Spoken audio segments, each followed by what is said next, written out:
Flip it like a stick on the pen. You got beef, I bring peace with a mark in my hand. Why's the man got plans to rip out the past and slash chest again? My name is Meryem Saci. I am from Algeria, and I am a singer, songwriter, MC.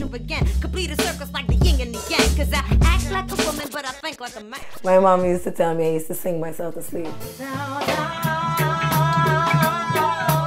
We moved to Canada when I was 14 in the mid of the year 2000. My mother and I had to leave the country. I grew up when the Civil War broke out in Algeria. I mean, the violent part of the Civil War started in '92, and it only got worse as it went along in terms of the violence, and especially towards women. The reality for women was more and more hard to live with.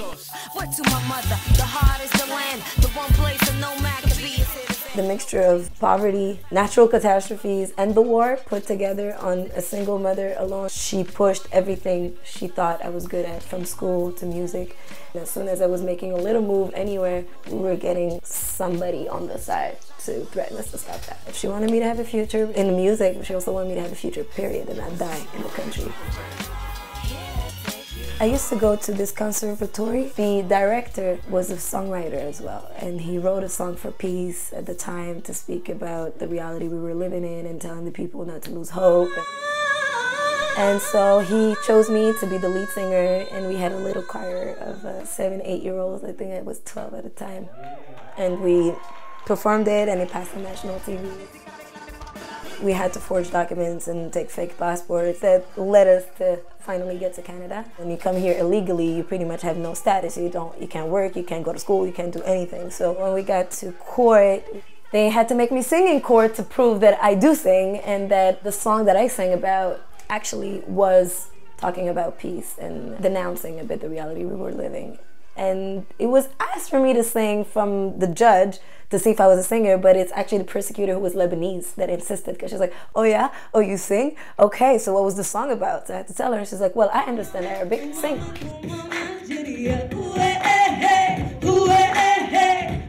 But I guess it straight went through the heart of the judge, and he accepted us right on the spot.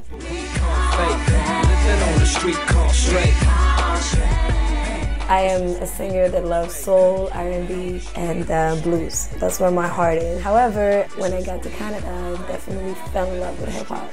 It spoke to me and it educated me. That's how I learned English. At the end of the day, that's really why I speak English today, and I write in English and I can rap in English.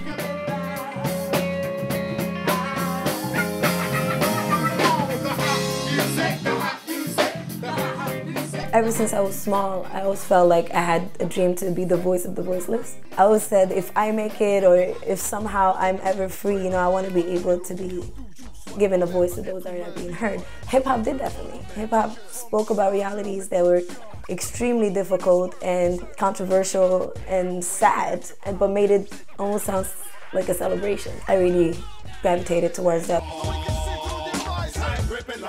The first time I came back to Algeria was right when the Arab Spring started. So I was in the country when all the riots started, because it started in Algeria and Tunisia. They were back to back. And I couldn't believe that the first time I'm back in the country since I left the Civil War, it's back to riots and it's back to madness. And it didn't pick up in Algeria the way it did in Tunisia and Egypt and Libya, because we had had our revolution as well. But it had sparked the same intention. So my connection with the Arab Spring was right at the root of it. I was very blessed to have the opportunity to leave so that I can grow up and have a future and do what I want to do today. But it breaks my heart that I had to leave as well, because I love my people. My country is one of the most beautiful things I've ever seen. And it was really sad that I only discovered my country recently, because growing up, it was the Civil War. We couldn't go out to parks, we couldn't go out to anything. I mean, that disconnect really affects you and makes you lost. And you to try and adapt yourself to a new society, to new norms, and that's allowing you to have the freedom you've been seeking for, but it's not your home, you know? It's not home. You don't know anything, you don't know anybody, you're learning everything from scratch. It's cold, the weather and the people, you know? So you feel really like a sense of abandonment. So when I went back to my country, I felt like I connected the pieces back together. And I remembered who I was, you know. So I left young, but 14 years was enough for me to have a very strong connection with my culture and everything. So I wish I could have stayed there and blossomed there, but I couldn't. That's sad. Life is so crazy, and love is unkind. 'Cause she came first, darling. Will she hang on your mind? So to go back brought all of that back to me, but at the same time it empowered me to know that, gee, we made it, you know, we made it, and now I have the freedom to come back and appreciate it for its good side.